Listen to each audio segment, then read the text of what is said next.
ওকে, তো hi everyone, আজকে আমরা এই ইন্টিগ্রেশনটা দেখব, integration of root over 10x divide by sine X cos X D X. তো এটা করার জন্য প্রথমে আমরা নিচ্ছি root over 10x divide by sine X cos X, আমরা অ্যাজ ইট ইজ লিখলাম। তো লিখার পরে দেখো sine X by cos X into cos square X আমরা লিখলাম। তো এটা কেন লিখলাম? মূলত এই কজ স্কোয়ার এক্সটা হচ্ছে যে আমরা সেক স্কোয়ারে কনভার্ট করতে পারবো এবং এতে আমাদের কী লাভটা হয় আমরা দেখতে পারবো সামনে।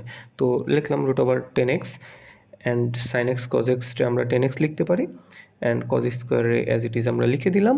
তারপরে আমাদের যেটা করতে হবে সেটা হচ্ছে যে রুট ওভার 10x অ্যান্ড হচ্ছে যে 10x এর মধ্যে হচ্ছে যে আমরা চাইলে হচ্ছে যে একটা ক্যালকুলেশন করতে পারি।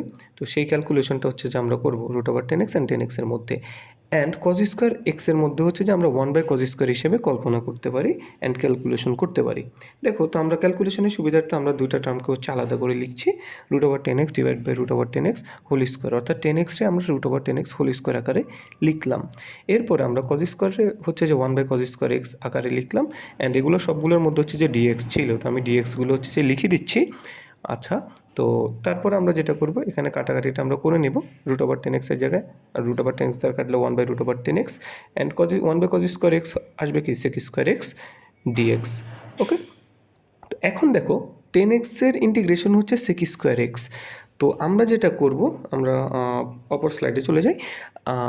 10x এর ইন্টিগ্রেশন যদি সেক স্কোয়ার এক্স হয়, তাহলে আমরা যদি 10xরে হচ্ছে যে জেড ধরে নিই, দেখো তাহলে আমরা ধরি 10x ইকুয়াল টু জেড। তো 10xকে জেড ধরে নিলে আমরা যদি উভয় পাশে ডিডিএক্স করি, অর্থাৎ এক্সের সাপেক্ষে অন্তরীকরণ করি, তাহলে আমরা কি পেতেছি যে ডিডিএক্স অফ 10x আর ডিডিএক্স অফ জেড। তো ডিডিএক্স অফ 10x মানে হচ্ছে সেক স্কোয়ার এক্স, এখানে D X is equal to D Z আমরা লিখতে পারি।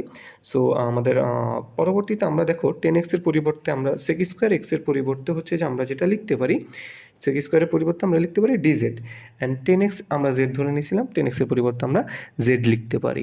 তো পরবর্তীতে দেখো তাহলে আমরা 1/root z লিখতে পারি, যেহেতু 10x হচ্ছে আমাদের জেড, অ্যান্ড সেক স্কোয়ার এক্সের পরিবর্তে আমরা ডিজেড লিখতে পারি। আচ্ছা, ওকে, তো দেখো আমরা এখানে 2 নিলাম সামনে এবং 1/2 আবার ভাগ করে দিলাম ডিজেড। কেন নিলাম? কারণ আমরা জানি 1/2 root z এর ইন্টিগ্রেশন হচ্ছে root z। তো এটা কীভাবে দেখো, ডিডিএক্স অফ রুট এক্স আমরা জানি 1/2 root x। তো similarly D D X of root X যদি 1/2 root x হয়, তাহলে 1/2 root x এর ইন্টিগ্রেশন হবে root x।